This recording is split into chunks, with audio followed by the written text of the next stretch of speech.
सन 1857 की क्रांति का दमन करने में अंग्रेजों को लगातार सफलता मिल रही थी। इसका मुख्य कारण था हमारी आपसी फूट और हमारे ही लोगों द्वारा अंग्रेजों की मदद। झांसी के किले पर लहराता स्वाधीनता का हरा झंडा अंग्रेजों की आंख का कांटा बना हुआ था।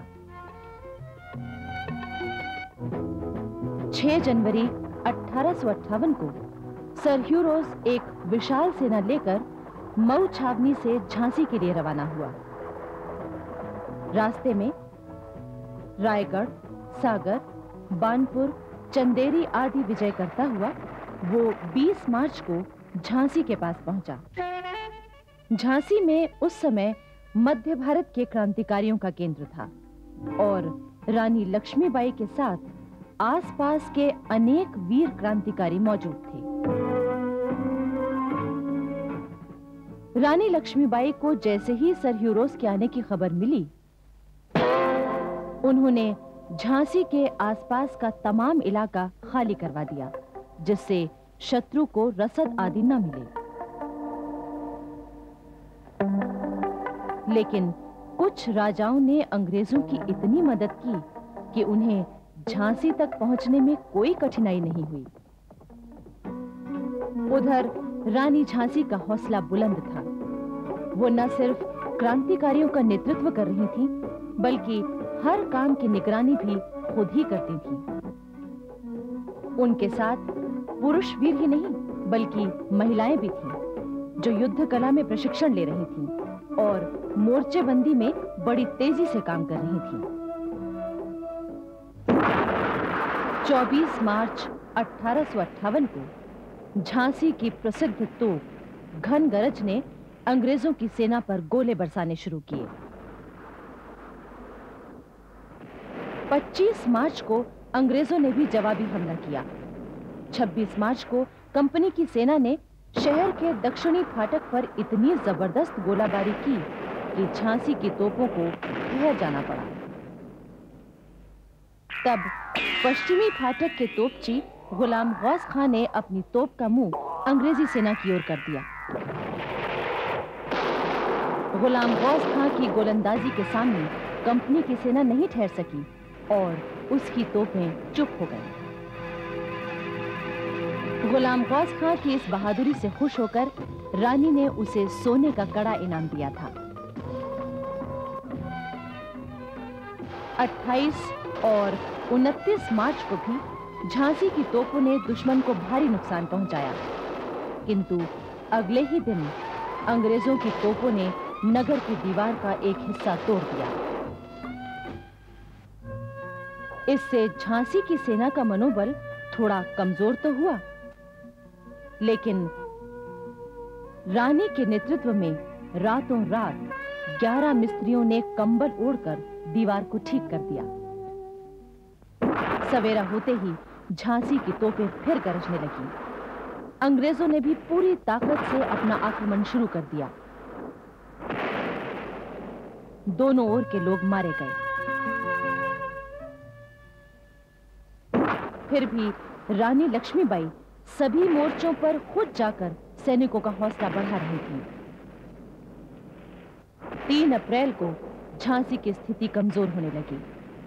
अंग्रेजों की विशाल सेना और गोला बारूद के आगे क्रांतिकारी सेना का टिक पाना मुश्किल हो गया। फिर भी रानी घोड़े पर सवार होकर अपनी सेना के सिपाहियों और अफसरों के हौसले बढ़ा रही थी और बिजली की तरह सभी मोर्चों पर पहुंचकर जरूरी आदेश दे रही थी। उस दिन शहर के सदर दरवाजे पर अंग्रेजों ने भारी मोर्चाबंदी की थी। नगर की दीवार पर सीढ़ियां लगा ली थी और उनसे चढ़कर अंदर आने की कोशिश हो रही थी, किंतु झांसी की दीवारों से गोलों और गोलियों की इतनी जबरदस्त बौछार हुई कि अंग्रेजों की सेना को पीछे हट जाना पड़ा। किंतु उधर दक्षिणी दरवाजे पर किसी विश्वासघाती ने द्वार खोल दिया और अंग्रेजों की सेना नगर में विजय का डंका बजाती हुई घुस गई। रानी ने किले की दीवार पर से नगर निवासियों पर कंपनी की सेना के जुल्म देखे। उन्होंने तुरंत 1000 सिपाही लिए और मुकाबले के लिए बढ़ी। अब तलवारों और बंदूकों की लड़ाई शुरू हो चुकी थी। रानी ने इतनी बहादुरी से युद्ध किया कि अंग्रेजी सेना को पीछे हटना पड़ा। किंतु रानी के कई वीर सरदार और बहादुर तोपची इस युद्ध में मारे गए। उधर उत्तर दिशा का सदर दरवाजा भी खुल गया और कंपनी की सेना वहां से आगे बढ़ने लगी। रानी ने सोचा कि विश्वासघातियों के कुचक्र के कारण अब और यहां ठहरना संभव नहीं रह गया है, इसलिए यहां से निकलकर कहीं और जाएं और वहां से क्रांति का संचालन करें। उसी रात को रानी लक्ष्मीबाई ने झांसी छोड़ने का निश्चय किया। उनकी 2 सहेलियां सुंदर और मुंदर और 10-15 सवार भी उनके साथ जाने को तैयार हो गए। आधी रात के समय रानी ने अपनी पीठ पर दत्तक पुत्र दामोदर राव को बांधा और किले की दीवार से हाथी की पीठ पर कूद पड़ी। उनका प्यारा सफेद घोड़ा तैयार था, साथ जाने वाले वीर भी तैयार थे। अब रानी कालपी की ओर बढ़ी। उधर लेफ्टिनेंट बोकर को जैसे ही पता लगा, उसने रानी का पीछा किया। सवेरा होने तक रानी मांडेर गांव पहुंची, जहां दामोदर राव को दूध पिलाया, किंतु तब तक पीछा करते हुए लेफ्टिनेंट बोकर के आने की खबर मिली। जब लेफ्टिनेंट बोकर और रानी का आमना सामना हुआ तो रानी ने अपनी तलवार के एक ही वार से उसे मार गिराया। अंत में उसके साथी भी सिर पर पैर रखकर भागे। सारा दिन और आधी रात तक लगातार दौड़ता हुआ रानी का घोड़ा कालपी पहुंचते पहुंचते ही गिरकर मर गया। रानी को इससे बहुत दुख हुआ। कालपी में उस समय नाना साहब के भतीजे राव साहब और सेनापति तात्या टोपे मौजूद थे। रानी ने उनके साथ बैठकर सारी स्थिति पर विचार किया। उधर बांदा के नवाब, शाहगढ़ और बानपुर के राजा भी अपनी अपनी सेना लेकर कालपी आ गए।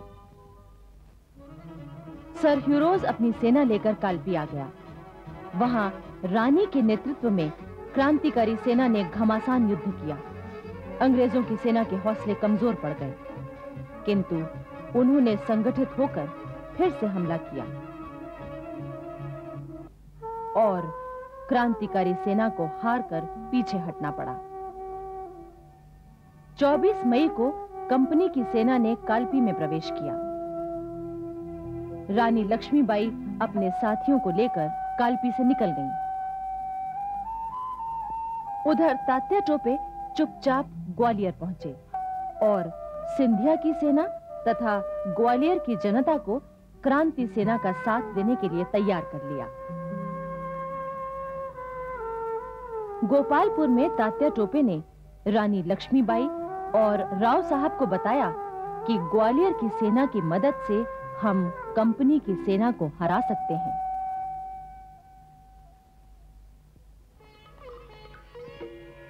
ग्वालियर पहुंचने पर क्रांतिकारी सेना का बड़े हर्ष से स्वागत हुआ। ग्वालियर की क्रांतिकारी सेना ने पूरी मदद की तैयारी कर रखी थी। 3 जून 1858 को ग्वालियर के फूलबाग में बहुत बड़ा दरबार हुआ। इस दरबार में रुहेला, राजपूत और मराठा पलटनें भी मौजूद थीं।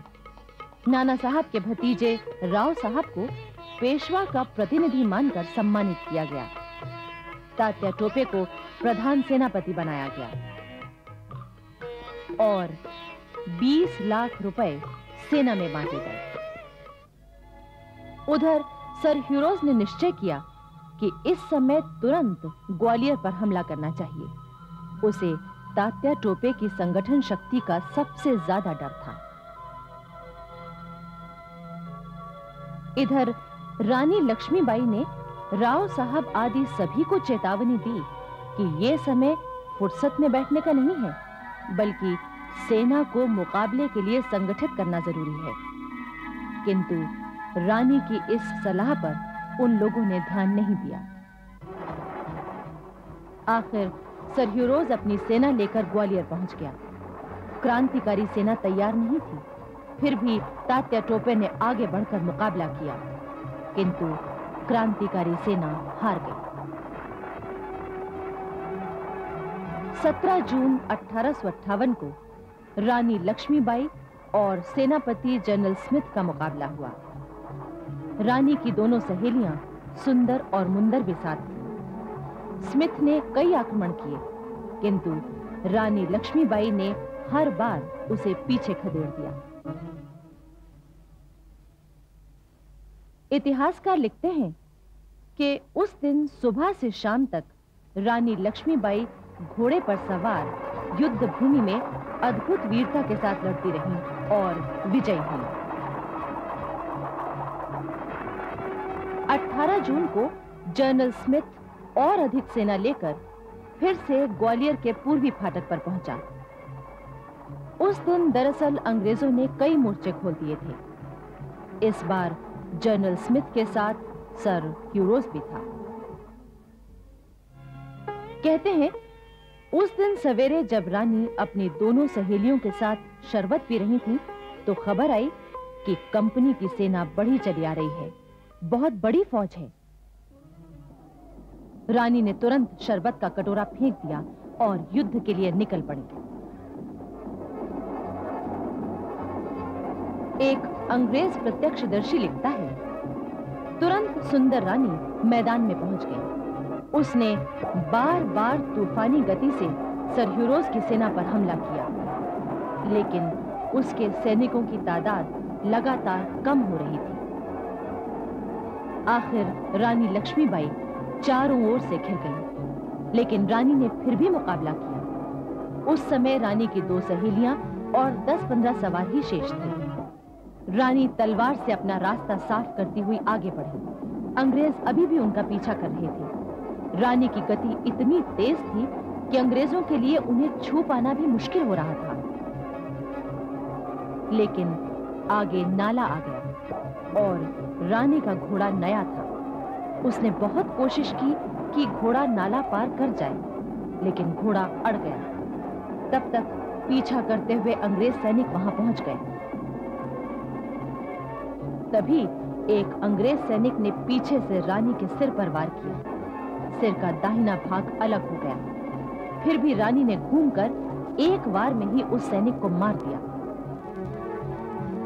तभी एक और वार हुआ और रानी खून से लथपथ हो गई। घोड़े से गिरते गिरते भी रानी ने उस अंग्रेज सैनिक को भी मार दिया।